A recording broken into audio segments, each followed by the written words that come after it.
有乜菜？好大棵，一棵夠食一餐我哋。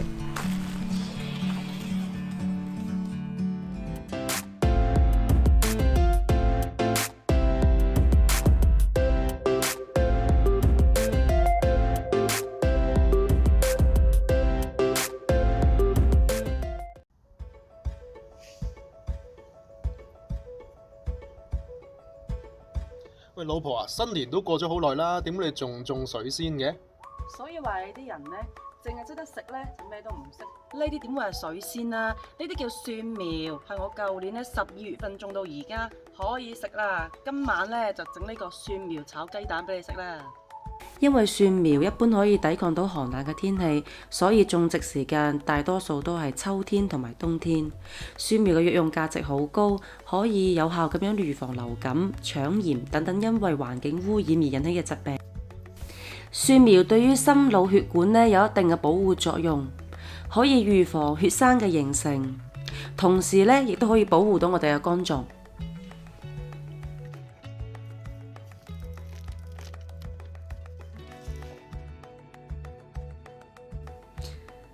咁我哋今晚食嘅呢，就係蒜苗炒雞蛋，仲有一個就係蒸呢個 smoke 嘅 mackerel。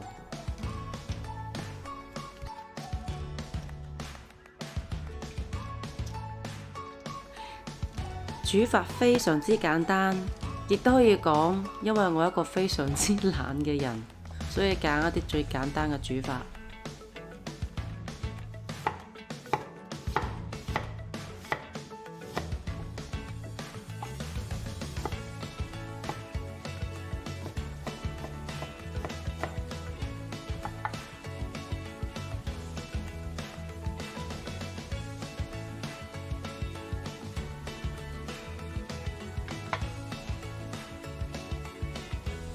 我會選擇直接放喺啲飯度一齊蒸。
Hello，大家好啊！歡迎嚟到我哋嘅 channel。係啊，咁今日咧我就好隨意咁樣就煮咗呢兩樣餸，就係我哋嘅晚飯啦。咁呢個咧就蒜苗炒雞蛋，呢個蒜苗咧就係我自己喺花園度種嘅，非常之簡單。其實我種咗之後咧，基本上唔使理佢嘅，到時到後咧就出去剪嚟食，又或者係炆嚟食咁就得㗎啦。咁喺英國咧，因為大多數人都係住 house 啦。咁就一定會都喺花園入邊咧，就種啲自己中意嘅嘢嘅。咁大多數英國人咧就中意種啲花啊咁樣，但係好多嘅華人咧就中意自己喺花園入邊咧就種自己中意嘅一啲蔬菜啦，因為買都係唔係咁方便買到噶嘛。咁無論係種花又好，種菜又好，其實都係想享受嗰種耕種嘅樂趣同埋豐收嘅喜悅啫。冇錯啦，咁所以咧，當大家咧 settle down 咗喺英國嘅時候咧，其實大家都可以試一試去種下嘢嘅喎。無論係種花啊、種菜啊，或者有啲人中意好似 Jamie Oliver 咁咧，有個 garden 嘅 kitchen garden 去種一啲嗰啲叫做香料啊咁咧，其實都非常好玩㗎。特別係咧，你想食嘅時候咧，就即刻出去即刻剪，然後拎入嚟超新鮮咁食咧，嗰種感覺係非常咁美妙嘅。係啦，咁但係英國嘅天氣咧，其實就未算係好好嘅，因為種嘢咧啲植物係需要多啲嘅陽光同埋水分啦。咁英國嘅冬天咧日照就比較短嘅，所以就唔係好適合耕種。所以咧，如果你喺英國想開展呢個種植嘅計劃嘅話咧，首先要了解嘅就係喺英國唔同嘅季節同埋唔同嘅地區咧，咁佢哋嘅日照啊、溫度啊。等等嘅一啲事情啦，而咁樣適合咁樣去分配你自己嘅種植計劃嘅。咁以下咧就我自己嘅經驗嚟講啦，想同大家分享一下我自己嘅種植計劃又係點嘅。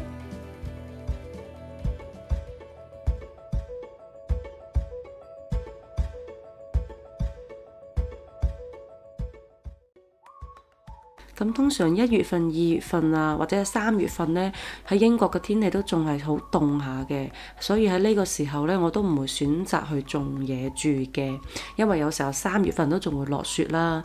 我就會揀喺天氣好啲嘅時候呢，就會將我種開嘢嘅嗰啲泥呢，就翻下佢啦，等佢可以曬下太陽、消下毒，可以殺下菌咁樣咯。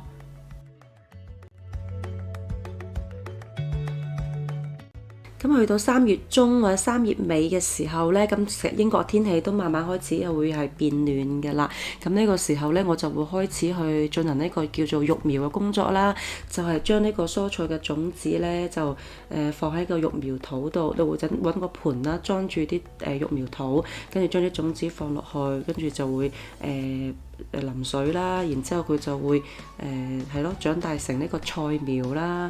因為呢個時候咧天氣都仲算係比較涼啲嘅，所以適合咧就係育一啲生長期長少少同埋唔需要咁高溫度都可以生長到嘅蔬菜。例如我就會育呢個芥菜啦、油麥菜啦、萵筍啦，我仲會種呢個紅菜苔、茼蒿。咁今年呢，我就仲嘗試去種呢個叫做小松菜，咁佢又好似係叫做日本菜心嘅。如果我種植成功嘅話呢，到時再同大家分享啊！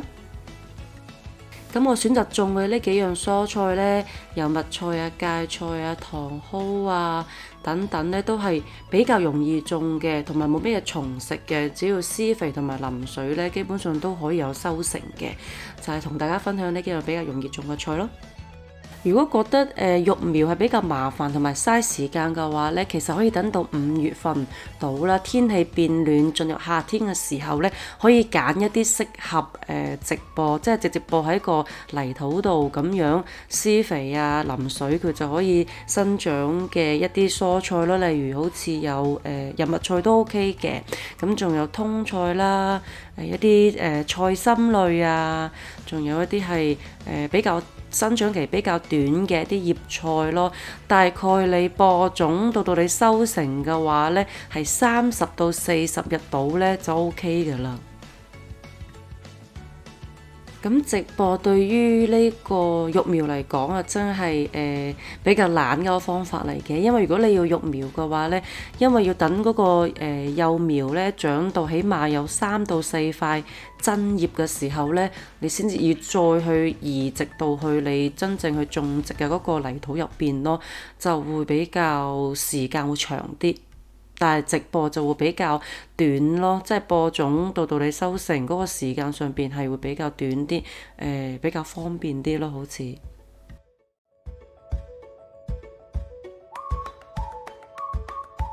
到咗7月、8月、9月呢，就好開心嘅季節啦，就係收成嘅時候到啦。我喺呢度呢，都懷念一下我舊年所種嘅菜先，有非常之多嘅呢個油麥菜啦。仲有種得唔係好成功嘅紅菜苔，今年會繼續努力。仲有我好鍾意食嘅通菜啊，今年都會繼續種。仲有生菜，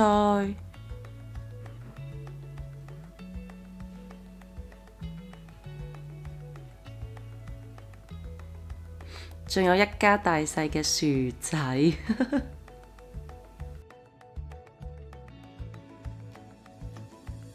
收成嘅時候真係好開心啊！當然啦，食嗰陣時仲開心啊！所以呢，如果大家有時間有興趣嘅話呢，都不妨自己動手嘗試下種菜啦。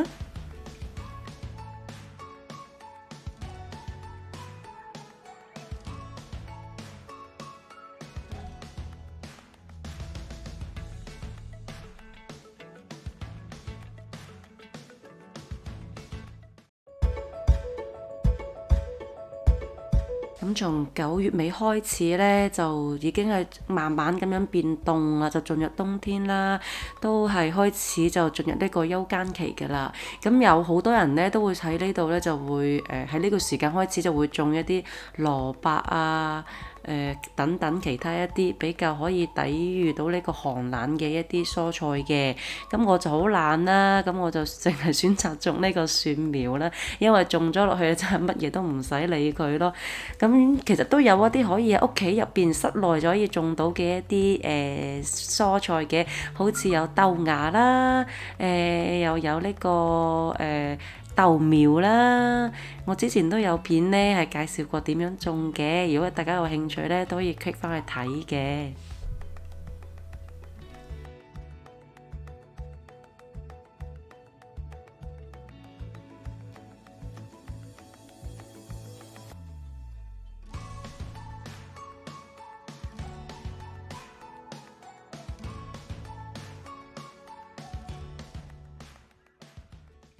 當然啦，如果你係啱啱開始你呢個種植計劃嘅話呢，咁可能會覺得育苗啊等等呢啲情況相當之麻煩，自己又唔識喎。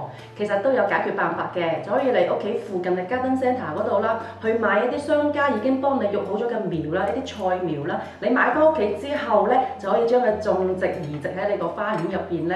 其實都係相當簡單，可以開展到你嘅種植計劃第一步嚟㗎。咁講到 Garden Centre 呢，其實呢就通常梗有一間起咗緊嘅。咁你只要通常開車開10零20分鐘咧，就一定會揾到一間嘅。咁係咩嚟咧？就係俾人哋去買一啲咧係花園用嘅一啲嘅用品啦，同埋種植用嘅用品嘅。咁咧由頭先 Ada 所講嘅種子啊、苗啊，去到一啲重型嘅花園嘅用具啦，例如係剪草機啊、鋤頭啊，甚至咧一啲磚頭啊、地磚啊都有得買嘅。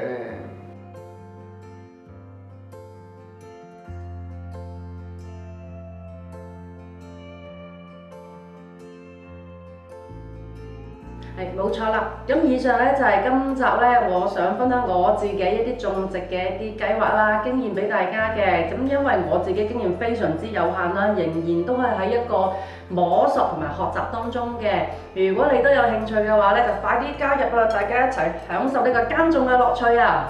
咁今集就分享到呢度啦，我哋下一集再繼續傾。係啦，中意我哋嘅片咧，就記住咧 like 啦、subscribe 啦，同埋 pick 多啲 comment 俾我哋喎，仲要 share 俾你身邊嘅朋友睇啦，咁就食飯咯。下集見啦，拜拜。